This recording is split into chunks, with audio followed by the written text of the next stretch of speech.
L'édifice du centre, l'un des bâtiments les plus connus du pays.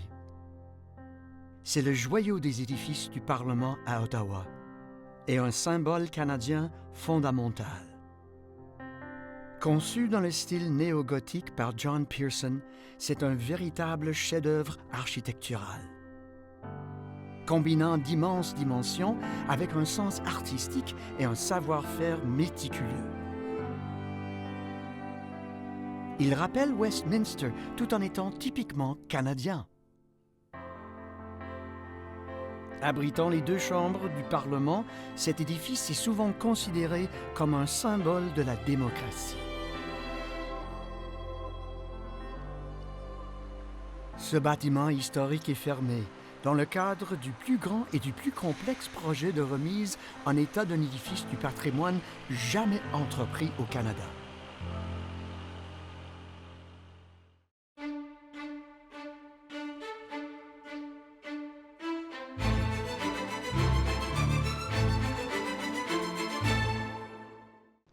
Nous sortons maintenant du hall d'entrée du gouvernement et nous nous dirigeons vers la chambre. Elle est probablement méconnaissable.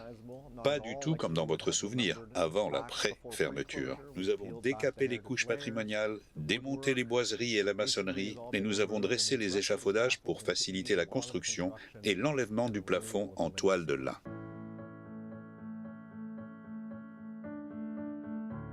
Avant l'achèvement de ces travaux, c'était la salle de la Chambre des communes, la salle la plus spacieuse de l'édifice du centre.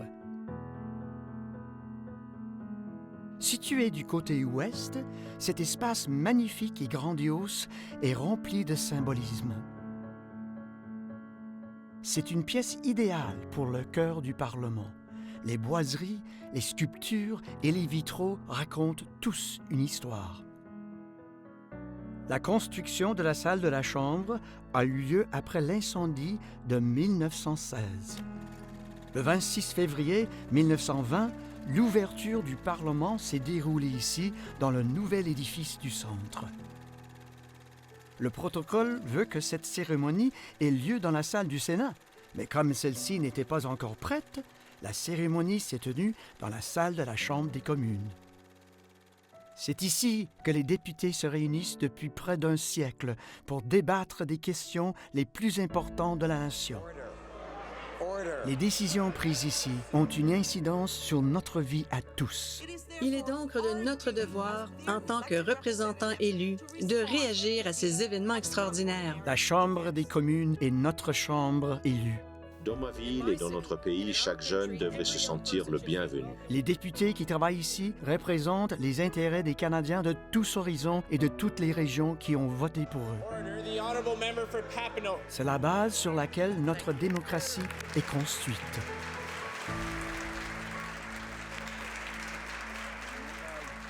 Ici, dans la salle de la Chambre des communes, d'éminents invités se sont adressés au Parlement et au peuple canadien.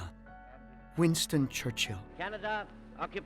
Le Canada occupe une position unique dans l'Empire britannique en raison des liens indéfectibles qui l'unissent à la Grande-Bretagne. John F. Kennedy. La géographie a fait de nous des voisins. L'histoire a fait de nous des amis. L'économie a fait de nous des partenaires également. Et la nécessité a fait de nous des alliés. Nelson Mandela. Je sais que c'est un rare privilège pour un ressortissant d'un autre pays d'être invité à s'adresser à cette institution sacrée de la démocratie canadienne. Barack Obama. Je ne saurais être plus honoré de me joindre à vous dans cette salle historique, cette cathédrale de la liberté. Et nous, les Américains, nous ne dirons jamais assez, nous ne pourrions souhaiter un meilleur ami ou allié que le Canada. Impossible. Nous avons besoin de vous. Et Malala Yousafzai ont tous prononcé des discours historiques dans cette salle. Et aux jeunes femmes du Canada, je veux dire ceci. Avancez, élevez la voix. Et lors de ma prochaine visite, j'espère vous voir plus nombreuses dans ces sièges.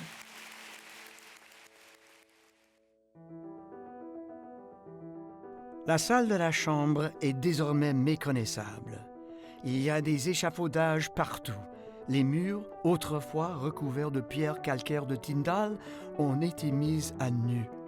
Il ne reste qu'une fraction de la moquette verte. Tous les biens patrimoniaux ont été enlevés. Les vitraux ont été les premiers à disparaître. Ensuite, le fauteuil du président, les bureaux et les lustres. Je m'appelle Darrell de Grandmont, je suis le directeur du programme de réhabilitation de l'édifice du centre pour la Chambre des communes. Je dirige une équipe de chefs de projet, d'architectes et d'architectes d'intérieur qui sont chargés de répondre aux besoins et aux exigences opérationnelles de la Chambre pour la mise en œuvre de la conception jusqu'à l'agencement final. L'équipe elle-même est chargée de veiller à ce que nous rencontrions nos agents de la zone des services de l'édifice du centre, qui peuvent être de différentes natures, comme la restauration, la manutention, les procédures, etc.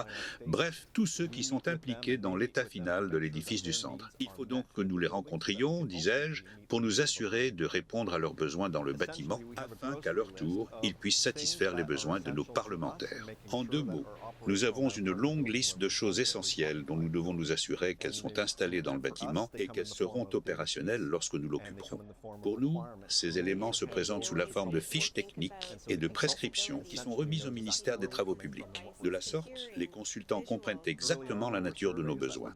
Nous nous sommes d'emblée appuyés sur les résultats d'enquêtes publiques réalisées par Travaux publics ou par Services publics et approvisionnement. Ces enquêtes ont montré que le grand public est très intéressé par l'aspect patrimonial de l'édifice et par sa préservation. Nous avons aussi rencontré nos parlementaires et ils nous ont dit la même chose. Nous savions donc que nous devrions œuvrer dans un certain cadre de référence respectant l'empreinte du bâtiment. Pour ce qui est de prendre en compte le nombre de députés, nous avions plusieurs options, dont l'agrandissement du bâtiment. Mais on nous a dit très précisément de respecter l'empreinte et le patrimoine de cet espace. Donc, le nombre croissant de députés constitue un défi, celui de les faire tous tenir dans la Chambre. Aujourd'hui, on compte 338 députés siégeant dans l'édifice de l'Ouest.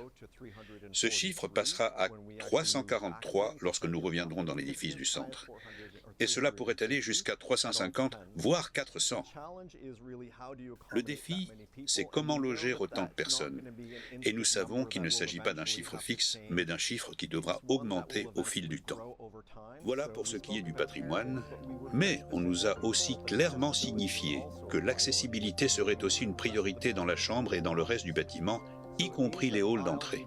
Il faudra donc élargir les allées, prévoir des sièges pour les personnes handicapées et veiller à ce que la circulation dans l'ensemble de la chambre réponde à ce besoin. Ce n'était pas le cas avant la fermeture, ce qui impose des contraintes supplémentaires quant au nombre de personnes que l'on peut accueillir. En fin de compte, lorsque nous nous réinstallerons, la stratégie prévoira probablement de remettre en place certains des pupitres, mais que nous pourrions aussi, et c'est une discussion qui revient aux parlementaires, envisager de les installer sur des bancs.